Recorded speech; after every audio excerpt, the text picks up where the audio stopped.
Hey guys, it's Chris from Cheap Tech, and welcome to the first edition of Cheap Tech Answers, which is I'm going to go through some of your questions that's been left on my YouTube videos and give you some answers. Now, unfortunately, I'm unable to wear my gold lame jacket today for this exciting occasion. Due to a freak accident with a pot noodle. So it's still at the dry cleaners. So I've got my Oldham Athletic top on. It is what it is. So let's just dive straight in. Let's just open up my Creator Studio software. Using my iPad, trusty old iPad. So where are we going? Comments. Right, the first comment only came in an hour or so ago, and it's regarding moving the apps to an SD card in Android, Android Nougat 7. And this one chap, I'm sorry I can't pronounce your name, it's a chap from foreign shores obviously, don't understand the writing, but the question he's asked is, he has a P10 Lite and he doesn't have an option to transfer the apps. Now, what I will say is, when I did the transfer, it was on a Samsung, and unfortunately, the way that Android is set up, you've got the base software with Android that Google sort of release, and every manufacturer puts their little spin on it, different menus, etc. And some choose different ways of doing things, and some manufacturers don't put the option in. Some do, it may be on a different part of the software. All I can say to you, fella, is just have a good look around your phone, but might be a possibility. You might not be able to do it. Now, on the other side of that is moving, putting an SD card in to your Android phone. Some phones will see it as add-on storage, and some Android phones allow you to make it part of the internal storage. Again, that's the beauty of Android. Every manufacturer's slightly different, which I suppose is why you find people, even though they're Android fans, they'll still stick to a certain manufacturer, i.e. Samsung or Sony, because they're used to the way things work. So, another question, quickly flicking through. Amazon Echo Show. One guy's saying he's not quite happy that YouTube is not on the Echo Show. Again, that's something to do with, I believe, the advertisements and being able to subscribe and like videos on the Amazon platform. So just have a quick drink while I'm here. And I believe that's why YouTube have stopped putting it on the Echo Show. Now, what I will say is, I still think the Echo Show, my personal opinion, is the best smart speaker, smart home control device, if you like, purely because of that screen. And if you buy it at the right time, and I mean when there's a sale on, it's outstanding value. So even though this is the Game Collector who's mentioned this, even though YouTube isn't on, if you buy it when the price is a bit lower, it's fantastic value, and I think you'll be really happy with that.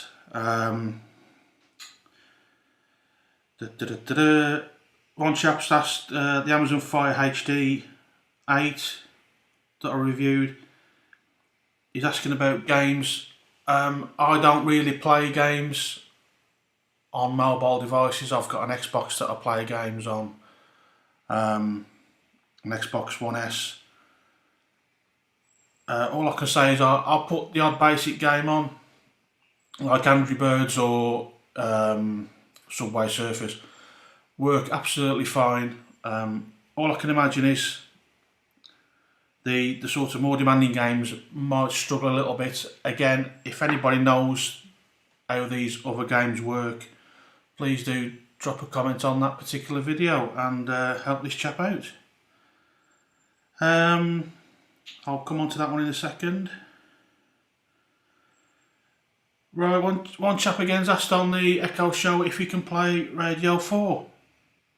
And that's from John Bennett. Well, thanks for your question, John. Yes, it can. Both the Google and the Amazon Echo, the Google Home as well, will play radio stations. Obviously, it's location dependent, but if it's on an internet service, which most of the BBC stuff is, and to be fair, most of the commercial stuff is, you should just be able to ask to play it. I tried it on mine. I just said play Radio 4, and it came straight up. I think it uses the tune-in service, which is very good for radio. So yeah, if that answers your question, John, I did answer you back in the comments. But if anybody out there is just wondering, yeah, the Echo Show does everything the Echo does, but with a screen. So you get visual answers rather than, as well as voice answers, if you like. Right, there's a guy here asking about. I did a video about putting a second monitor onto my 2017 Mac. Yeah, it's very simple. If you saw the video, one chap's asking if he's got the iMac Pro, which good luck to you, mate, if you have, because it's a bit pricey, but that's got 4 USB Type-C connectors on there, and he's asking if you can connect 4 external displays. Now, the way I understand it is you can only connect 2, so you'd have then 3 displays, which you may want, and then 2 extra ones, but they'll support up to 5K. So technically you'd have your main 5K screen plus 2 extra 5K screens.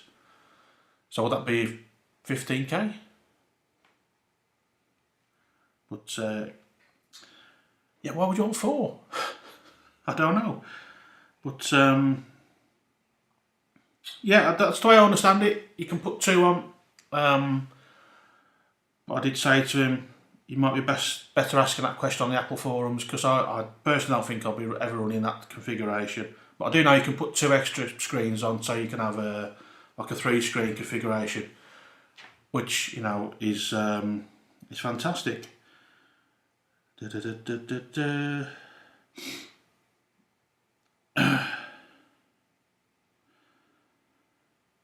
So I did a video on a Tech21 case for the Galaxy S8 Plus, and I was just asked the question, where did I buy it from? Oh no, it's a screen. Sorry, the screen protector. It was the S8 screen protector, which I mentioned in the video of the Tech21. It's like a wet applied screen protector. I bought it from Amazon. I think the company's called Yo-Yo Tech, and I think it was around £8 for a box of 2. And how you do it is you clean your screen, spray it with a solution, stick your screen protector on. You get a bit of time to move it around so it's in the right position. Gently squeeze the solution out, and it takes about between 24 and 48 hours for all the bubbles to disappear. But once they do, it's perfect, and it perfectly grabs onto the side of the screen as well, you know, with the curved screen on the S8. So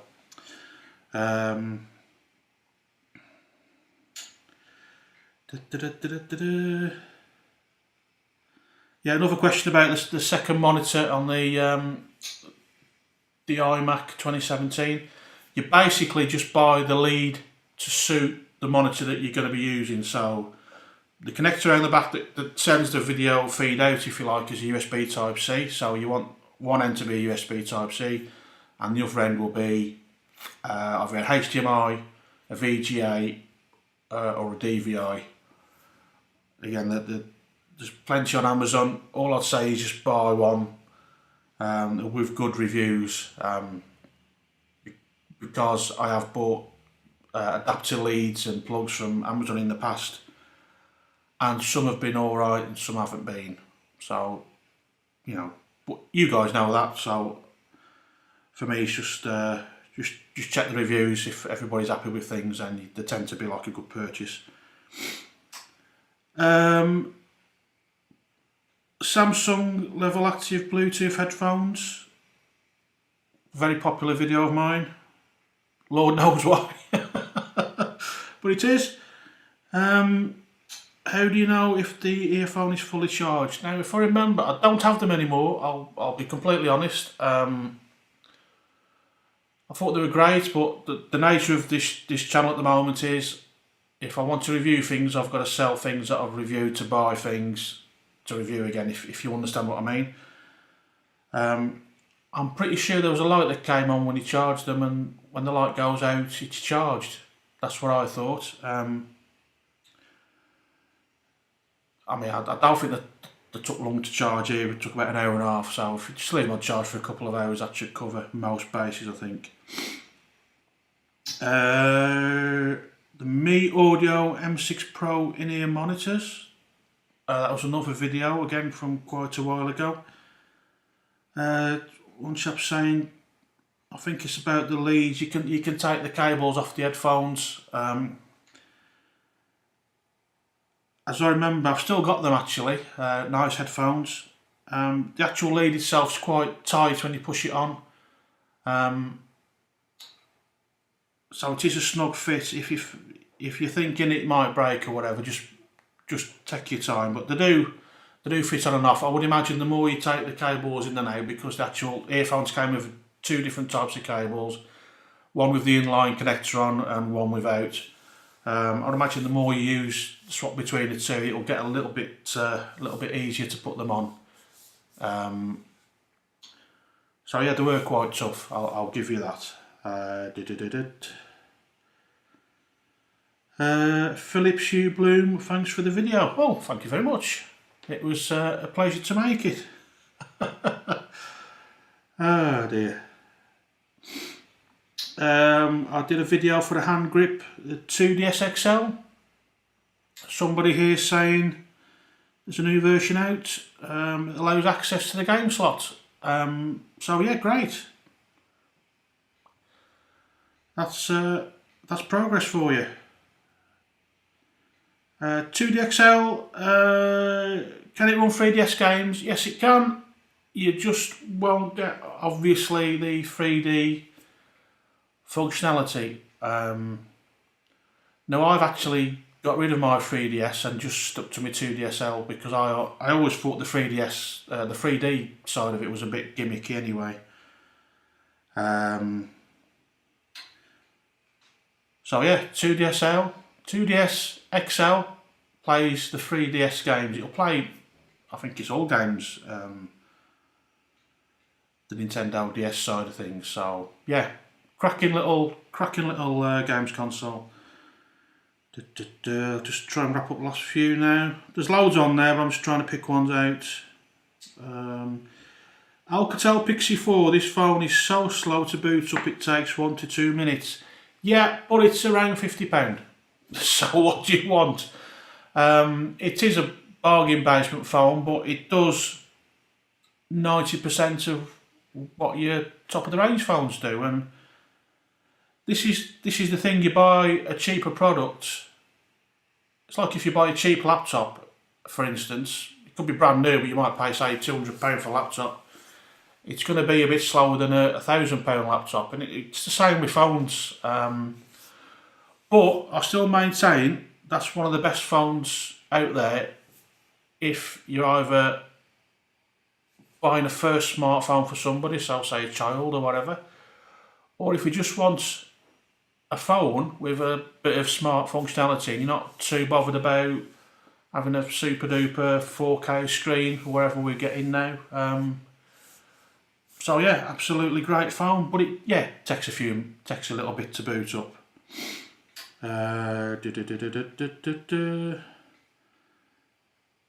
Amazon Echo Show, nice video, Chris. Well, again, thank you very much. It is nice to hear some positive comments. Oh yeah, I had one comment about, I put a very small video on about adding events to the Google Home. where you basically just ask it to add an event to your calendar. One chap got in touch and said it doesn't work, so I went back, watched my video, and I worded it exactly the same to my Google Home, and it still works. So I did respond to him, so there you go, it does still work. Again, on stuff like that, if you guys have got any other tips, if you watch a video and I miss a tip or there's something new that's come out, leave a comment. I mean, them comments aren't just for me to look at, they're for you to read and learn off or educate somebody else or whatever. So right, there you go. Well, we'll wrap it up. We're on about 15-16 minutes, which to be quite frank is enough time listening to me waffle on. What I will say is I'm coming up to my 1 year anniversary doing this channel, and I just want to say a massive thank you to everybody who's watched my videos, who's subscribed. Please do subscribe if you haven't. It really does help. But yeah, massive thank you, and it's really appreciated. I sort of started this channel not knowing where it would go or what it would do, and I've been absolutely astounded. I don't know if I've put a quick video on about the new monetisation rules for YouTube, and unfortunately I don't hit the subscriber count at the moment. I'm on about 264, something like that, when I last looked, and I need to be on to 1,000. But I do have enough view time, which is 4,000 hours, which is nearly 240,000 minutes. I'm sort of hitting that. I would have hit that target. It's just the subscribers. But I'm going to keep on going until I get up to that 1,000 subscribers. I'm going to try and keep pushing out good, simple content that's hopefully easy to understand. I've got a few videos in the pipeline, so we'll see where it goes. But again, massive thank you. It really does mean the world to me that you guys are watching and commenting and taking part. And so yeah, thanks for watching, and I'll catch you again in the next one. Bye for now.